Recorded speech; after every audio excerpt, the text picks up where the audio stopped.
Serviciul mobil de urgență, reanimare și descarcerare, unitatea de primiri urgență din cadrul Spitalului Județean Alba, împreună cu Inspectoratul General pentru Situații de Urgență, au demarat astăzi o acțiune de informare și educație preventivă care își propune să avertizeze cetățenii cu privire la riscurile la care se expun. A fost prezent un echipaj complet smurt, tocmai sosit dintr-o misiune de salvare, care a rămas în permanentă stare de alertă, fiind implicat zilnic în salvarea de vieți. Vă invităm în cele ce urmează să-i cunoașteți pe cei care devin îngeri salvatori pentru foarte mulți dintre noi. Și nici nu pun problema recompensei bănești, pentru că bucuria de a salva o viață face cât toate bogățiile din lume.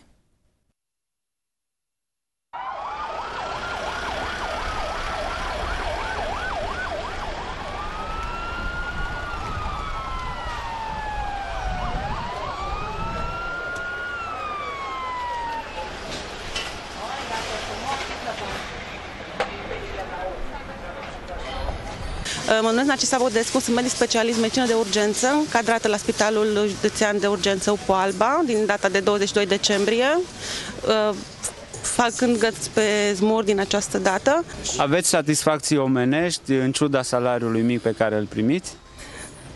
Mai mult ca sigur, asta este singura, să zicem, satisfacție care te face să faci această meserie. Ar putea fi și mai bine din punct de vedere salarial, să nu fim în situația de a pleca sau de a renunța la anumite lucruri care sunt poate normale de viață, și țin de viața de zi cu zi, nu neapărat ceva excentric. Consider că este decizia fiecăruia de a merge sau de a alege o oportunitate în viață, de a pleca sau de a rămâne în țară. Depinde de fiecare. Deci nu pot să spun du-te în altă parte că este mai bine acolo sau rămâi aici. Fiecare decide pentru el. Pe dumneavoastră personal, ce v-a făcut să rămâneți încă la Smurd Alba? Îmi place aici, eu fac numai gărzi aici, sunt cadrată la alt spital, vin în fiecare lună din Sibiu. Am două gărzi, că programul nu îmi permite mai mult. Și mi-e greu să renunț încă, deși am destule gărzi și la Smurd Sibiu. Nu foarte grea și cu o satisfacție foarte mare. Am avut un pacient de 74 de ani, un stop resuscitat complet. Stop cardiac, deci omul era aproape să treacă pe lumea cealaltă și ați reușit să-l aduceți. În jur de ora 11:10 cred că am primit cazul, în 4 minute am ajuns la caz. Pacientul era conștient, dar în momentul când monitorizam a devenit inconștient și a intrat în stop. Am început manevrele de resuscitare care au fost foarte rapide și pacientul s-a recuperat complet și a fost trimis în UPU Alba. Mă numesc Elcudiana Oroniana, sunt asistentă la UPU Smurd Alba Iulia. Lucrez în urgență de 5 ani la UPU de la înființare. În serviciul Smurd de cât timp sunteți? Din luna februarie 2013. Da, sunt satisfacție profesională. Chiar astăzi am avut un caz de care putem spune că suntem foarte mulțumiți. Am salvat viața unui om. Satisfacțiile sunt pe măsură, în ciuda salariilor, pe cum spuneți, da. De cea mai mare satisfacție când salvezi viața unui om, mai presus de sănătate, nu e nimic, e adevărat. Am avut o intervenție în jurul orei 11 și ceva. Până atunci noi avem activitate în fiecare zi. Avem mașină, fiecare mașină verificată, fiecare mașină pusă la punct, de la medicație, soluții materiale, tot ce trebuie verificat. Deci în fiecare zi avem activitate pe lângă cazurile primite. Sunt plutonier major Câmpian Iulian, lucrez în cadrul instituției ISU Alba Iulia, în cadrul SMURD Alba Iulia din anul 2007. Satisfacții depline, vorba despre satisfacția pe care o avem ca persoană, venim mereu în sprijinul cetățenilor, încercăm să salvăm cât mai multe vieți. Asta e satisfacția care e cea mai mare. Ziua de astăzi cum a decurs? O zi lejeră până în prezent, pot să spun. Am avut doar un singur caz în care cred că ne-am făcut din plin datoria.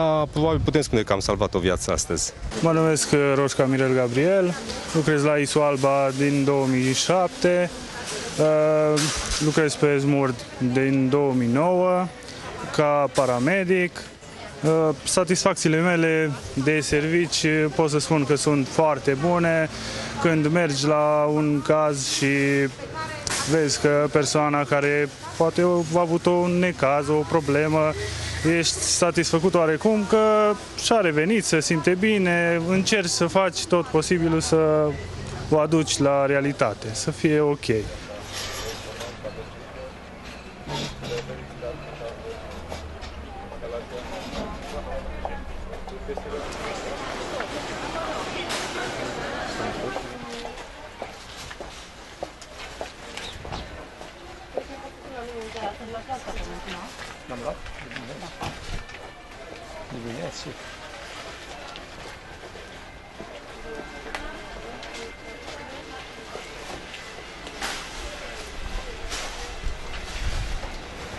Da, aveți o pensiune bună, e 123 cu 71.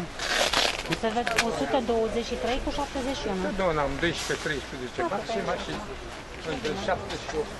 Știu, am dat și eu. Nu trage nimic suplimentar. 5-0?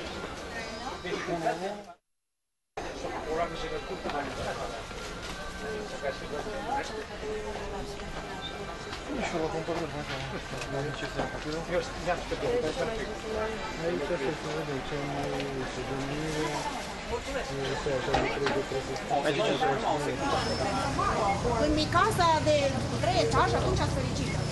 Te atingi bolnav, atunci ești stresat, atunci nu mai cheltuie nimic și îți dorești puțin o oră care să te facă fericit. De mărunt ne fac fericit. Bună ziua, Marius Sicoie, din Alba Iulia.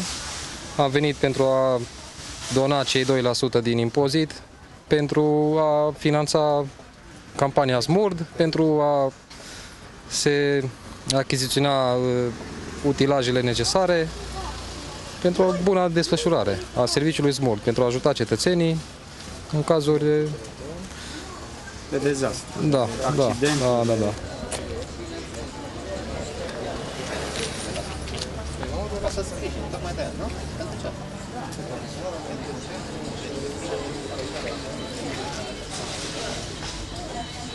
Sunt plutonier major Blejan Liliana, lucrez la Serviciul Pregătire, Protecție și Educație Preventivă a Populației din cadrul Inspecției de Prevenire a Inspectoratului pentru Situații de Urgență Unirea al județului Alba. Ziua de astăzi, cum a decurs, dacă sunteți mulțumită de efectele pe care are acest punct de informare?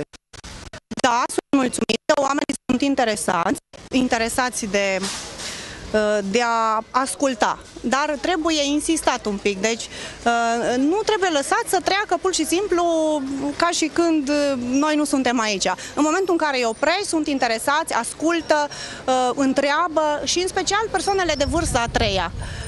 Ei sunt mai receptivi. Sunt receptivi, da, la această acțiune pe care noi am organizat-o astăzi, această acțiune de informare, de prevenire și stingere a incendiilor și cele două campanii care sunt în derulare. Noi și organizăm astfel de acțiuni, deci avem acțiuni în fiecare zi de informare preventivă de la grădiniță până la ciclu gimnazial, pe anumite teme, pe riscuri, pe dezastre, dezbatem o temă, acum în funcție și de curiozitățile și de nelămuririle pe care le au elevii, copiii acolo unde mergem, ne putem abate de la tema pe care ne-am propus-o, însă oriunde am mers până acum, să știți că am fost foarte mulțumită după ce am început discuția de cât de interesați și de curios sunt copiii.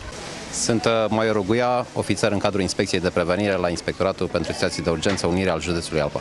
Desfășurăm astăzi într-un centru important comercial din municipiul Alba Iulia o activitate de informare și educare preventivă a populației cu privire la cunoașterea tipurilor de risc pe care le întâlnim în viața de zi cu zi. Vorbim despre riscuri naturale, riscuri antropice și principalul risc cu care ne întâlnim cel mai des este legat de riscul de incendiu. Activitatea de astăzi, denumită generic Risc, renunță, improvizațiile sunt catastrofale, este inițiată de Inspectoratul General pentru Situații de Urgență în colaborare cu partenerii noștri de la și are ca prim scop conștientizarea populației cu privire la cunoașterea principalelor reguli și a măsuri de siguranță pentru prevenirea unor astfel de activități, astfel de incidente la gospodăriile cetățenești. De ce ați venit în acest centru comercial? Am considerat oportună deplasarea noastră aici pentru a veni în contact direct cu cetățeanul. Cunoașterea anumitor problematici, la urma urmei, ne ajută pentru a preveni, pentru a adopta toți o atitudine proactivă. Este mult mai ușor să previi decât să intervii. Costurile sunt mult mai mici și iar consecințele sunt mult diminuate. Nu vorbim de pagube, de victime, ceea ce la urma urmei este dureros chiar și pentru noi, când participăm la intervenții la astfel de situații.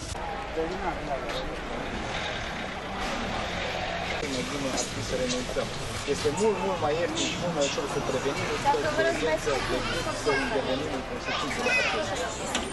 Cuplăm mai mulți consumatori la aceeași criză sau